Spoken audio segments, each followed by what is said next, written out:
पिछले 6 महीने से देखने में ये आ रहा है कि जो शेड्यूल 5 के जो गांव हैं और ख़ास तौर से बस्तर क्षेत्र में जो गांव हैं उन गांवों पे एक ऐसे बोर्ड्स फ्लेक्स के साथ या पेंट किए हुए देखे जा रहे हैं जिसमें ये लिखा हुआ है कि कोई ईसाई पादरी इसके अंदर प्रवेश नहीं कर सकता क्योंकि ये शेड्यूल 5 का गांव है और इसमें प्रवेश प्रतिबंधित है। कई में बोल रहे हैं आपको ग्राम सभा की अनुमति लेनी है, कई में बोल रहे हैं कि ईसाई होगा वो प्रवेश नहीं किया जाएगा। मैं उसका सही तथ्य आप तक पहुंचाने के लिए इस वीडियो को बना रहा हूं। उसमें हमारे गृह मंत्री जी ने भी एक बयान जारी किया है और वहां के जितने भी जनप्रतिनिधि हैं खासतौर से कोंडागांव और कांकेर के, वो लोग भी खूब झंडा उठा के चल रहे हैं कि हाई कोर्ट ने भी उसको अनुमति दे दी है और ये भी बोला जा रहा है कि सुप्रीम कोर्ट ने भी उसके ऊपर ठप्पा लगा दिया है कि आप इस गांव में प्रवेश नहीं कर सकते हैं। तो ये टोटल भ्रामक खबर है, पूरी गलत बयानबाजी है। मैं उसके तथ्य आपको बता रहा हूं। जैसा कि फोरम अपने तथ्यों के साथ और सत्यता के साथ और बहुत आधिकारिक तौर पे अपनी बात रखता है, तो आज हम भी उसी आधिकारिक तौर से अपनी बात को रख रहे हैं। सबसे पहले आप ये देख लीजिए, ये मेरे पास हाई कोर्ट छत्तीसगढ़ बिलासपुर का पूरा ऑर्डर है। आप चाहें तो इसका नंबर भी नोट कर लीजिए। इसका नंबर है WPPIL नंबर 83 ऑफ 2025। इसमें यही मांग करी गई थी कि जो बोर्ड्स हैं उनको हटाया जाए और यहाँ पे सब कोई बोल रहे हैं कि इसमें हम हार गए थे और इसलिए हारने के कारण वो बात मानी जाएगी कि सारे बोर्ड्स को हटाने का आदेश अपने माननीय हाईकोर्ट ने दिया है। पर ऐसी बात पूरी गलत बात है। ये ऑर्डर है, इसका ये मैं आखिरी पेज पढ़ रहा हूँ। ये आखिरी पेज में जो लिखा हुआ है वो वर्ड टू वर्ड में पढ़ के सुनाता हूँ। A party must exhaust the statutory alternative remedy available before approaching the High Court seeking redressal and hence this is dismissed। ये हाई कोर्ट ने बोला है और हाई कोर्ट का जो मानना था, अपने हिंदी दर्शकों के लिए मैं समझाने की कोशिश कर रहा हूं। हाई कोर्ट ने ये माना है कि ग्राम सभा ने आपको रोका है। ग्राम सभा जो है वो एक कॉन्स्टिट्यूशनल बॉडी है, एक संवैधानिक संस्था है। तो आपका पहला फर्ज बनता है कि ग्राम सभा के सामने आप जाकर के अपनी याचिका लगाते। याचिका अगर फेल हो जाती या अलाउ करता या जो कुछ भी उसका ग्राम सभा निर्णय लेती, तब उसको आप एसडीएम के पास जाते और एसडीएम उसको खारिज कर देता, तब आप हमारे हाई कोर्ट आ सकते हैं।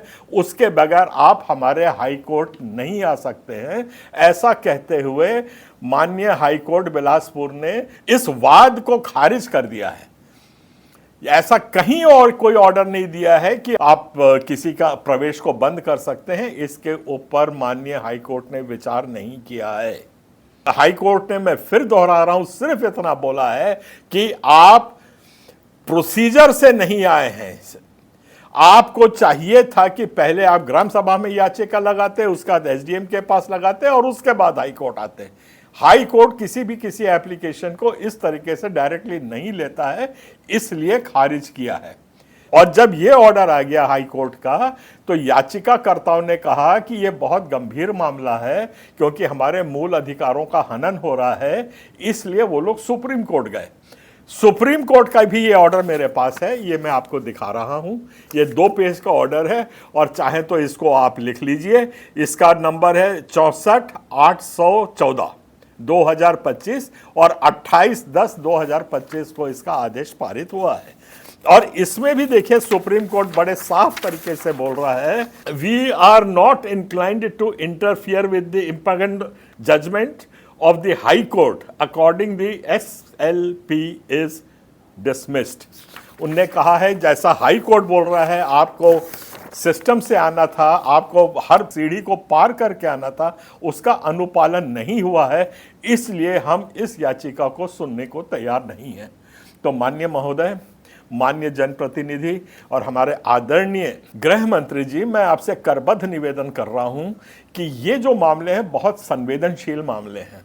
इनमें समाज आपस में टकराव की स्थिति आ जाती है। ऐसा मत होने दीजिए, गलत बयानबाजी मत करिए। और मैं उम्मीद करता हूं कि आप लोगों की तरफ से कोई स्पष्टीकरण आएगा। दोनों का मैंने नंबर दे दिया है, दोनों जजमेंट का हवाला दे दिया है। कोर्ट ने ऐसा कोई भी आदेश पारित नहीं किया है कि आप ऐसा बोर्ड लगा सकते हैं। तो इस बात को आप ध्यान दीजिएगा। और इसमें से जो कुछ एक आध दो डेवलपमेंट्स हुए हैं वो आपके संज्ञान में मैं ला रहा हूं, हमारे दर्शकों के और हमारे सरकार के भी। कोंडागांव और कांकेर के सांसद लोगों ने बहुत उसका जश्न मनाया है और जश्न मना के बड़े जोर जोर से घोषणा करी है कि अब हम किसी को नहीं आने देंगे और ऐसे बोर्ड लगाएंगे।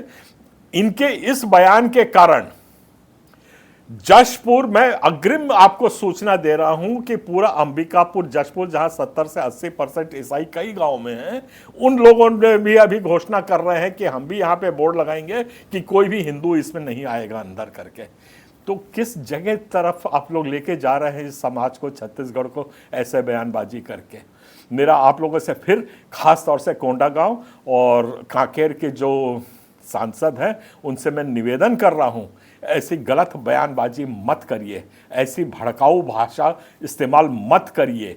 फोरम अभी शांति से इस मामले को देख रहा है और आप लोगों से दुआ और प्रार्थना करते हैं कि शांति को स्थापित करने की कोशिश करिए। समाजों को आपस में भड़काऊ भाषण देकर लड़ाने की कोशिश मत करिए।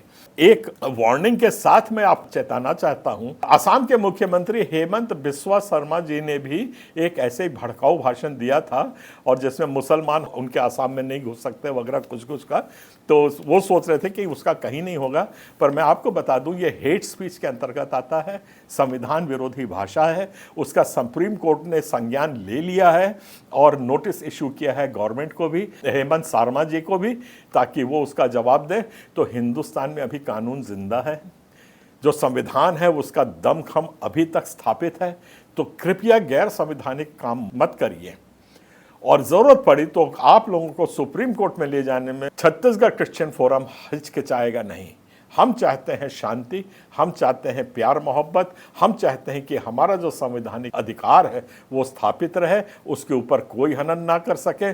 आपका शेड्यूल 5 में जो सरकार बोलती है, जो हाई कोर्ट बोलता है, जो सुप्रीम कोर्ट बोलता है, उनके सामने हम नतमस्तक है, हम उसको मानने को बिल्कुल तैयार है। परंतु हाई कोर्ट, सुप्रीम कोर्ट ऐसा बोले तो गलत उसका इंटरप्रिटेशन निकाल करके इस किस्म से आप समाजों को मत लड़ाइए। यही हमारी आपसे प्रार्थना है, करबद्ध निवेदन है। आप सबको जय जोहार, जय छत्तीसगढ़।